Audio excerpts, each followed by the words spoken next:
श्री शिवाय नमस्तुभ्यं।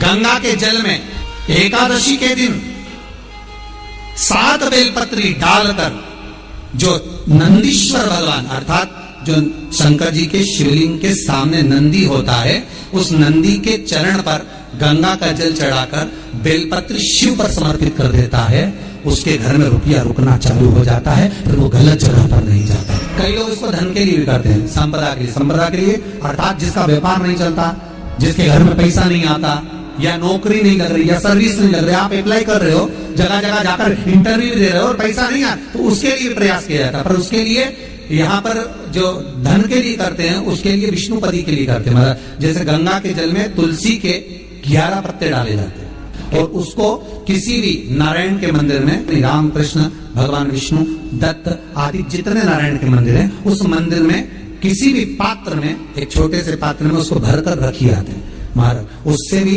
Job, service, नौकरी में सफलता प्राप्त हो जाती है। परंतु वो भी एकादशी को ही होता है। कुछ देर तक पात्र को रखा जाता है, फिर वही पात्र का जल किसी भी वृक्ष के नीचे डाल दिया जाता है, उससे भी नौकरी के लिए फायदा मिलता है।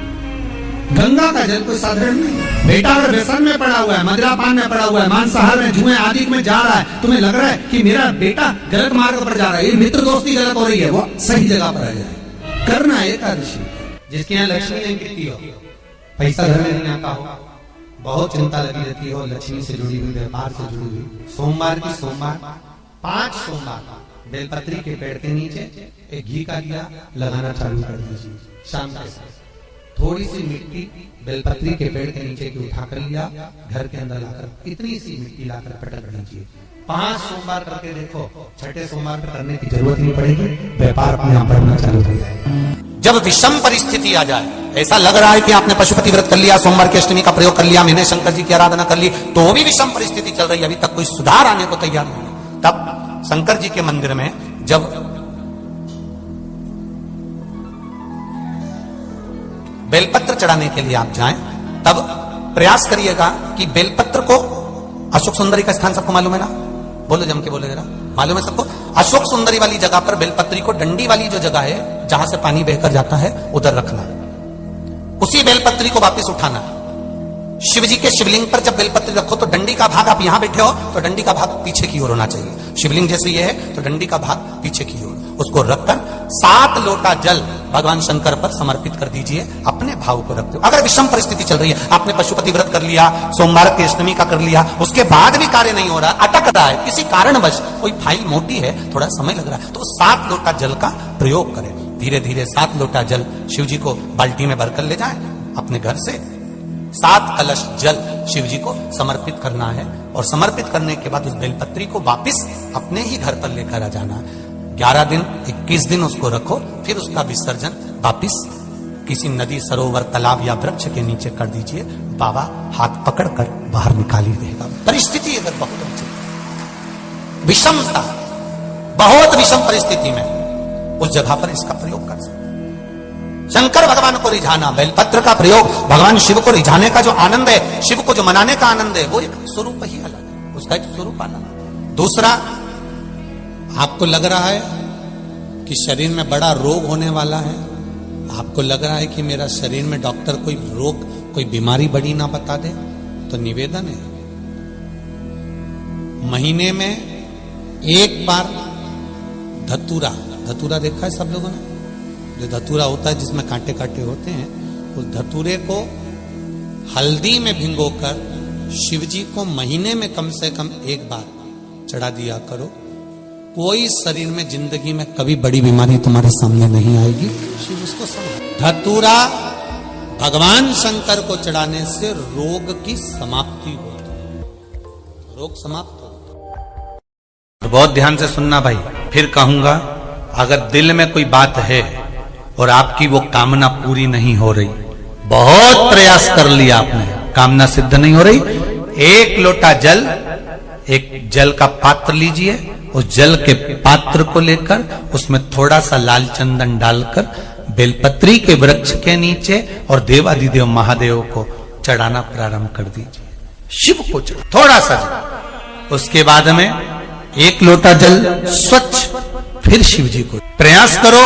बेलपत्री मिले, उस बेलपत्री पर लाल चंदन तीनों पत्तियों पर लगाकर लाल बेलपत्री के वृक्ष के नीचे समर्पित कर कर उसी बेलपत्री के वृक्ष के नीचे का बेलपत्र वापिस लेकर श्री शिवाय नमस्तुभ्यम बोलकर आपकी कामना कहकर भगवान शिव पर अघोरेश्वर महादेव का नाम लेकर आप चढ़ाना प्रारंभ करिए।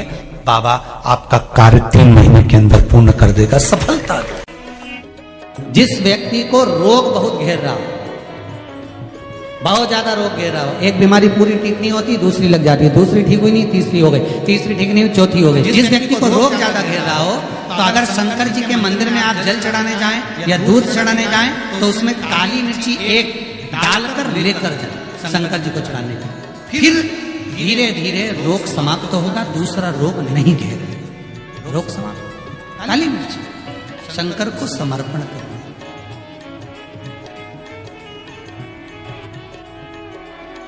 बहुत अलग अलग शिवलिंग बनते हैं महाराज। शिव महापुराण में तो वर्णन आता है काली मिट्टी का, लाल मिट्टी का, पीली मिट्टी का, सफेद मिट्टी का। वर्ण के हिसाब से भी वर्णन किया गया। सफेद मिट्टी का शिवलिंग ब्राह्मण को बनाना चाहिए, लाल मिट्टी का शिवलिंग महाराज क्षत्रिय को बनाना चाहिए, पीली मिट्टी का शिवलिंग वैश्य को बनाना चाहिए, काली मिट्टी का शिवलिंग शूद्र को बनाना चाहिए।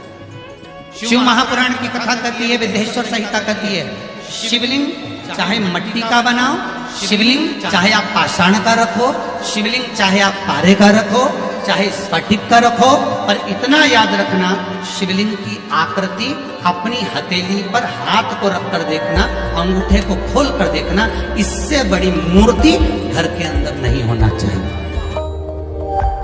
अगर घर में पितृदोष है, वास्तु दोष है, काल सर्प दोष है और तुम्हें लग रहा है कि मैं 1 रुपए कमा रहा हूं, 100 रुपए खर्चा हो रहा है, या फिर घर में क्लेश बना हुआ है, या घर में बीमारियां बढ़ी हुई है, तो एक काम करना प्रारंभ कर दो। शिव जी के मंदिर में एकादशी का दिन रहे और शंकर जी के मंदिर में आप जल समर्पित करें तो 3 बार मुख से स्वधा स्वधा स्वधा या स्वधा स्तोत्र का पाठ, जिसमें 12 श्लोक। कोई बुद्धि से विकलांग हो, विवेक काम नहीं कर रहा, माइंड से कोई कमजोर हो, तो जब स्वधा के नाम से आप शंकर भगवान को जल समर्पित करें, स्वधा स्वधा कहकर उस जल को समर्पित करें, तो पितरों का स्मरण कर कर वही स्वधा को समर्पित किया गया जल, जिसको विवेक की तकलीफ होती है, बुद्धि की तकलीफ होती है, अपने पितरों का, अपने पूर्वजों का स्मरण कर कर उस जल को उस विवेकहीन व्यक्ति के दोनों भुकुटियों के पास में लगा देना चाहिए थोड़ा सा। एकादशी के दिन अगर जल चढ़ाने जाओ तो 3 बार मुख से बोलिएगा। फिर से बोलो एक बार, स्वधा स्वधा स्वधा। ज्यादा पितृदोष हो, ज्यादा तकलीफ चल रही हो, बहुत ज्यादा कष्ट में हो, तो शिव मंदिर में बैठकर या घर के मठ का परिंदा या पूजन वाली जगह पर बैठकर 12 श्लोक का सुधा स्तोत्र का पाठ भी कर सकते। ये पार्वती जी की नानी थी।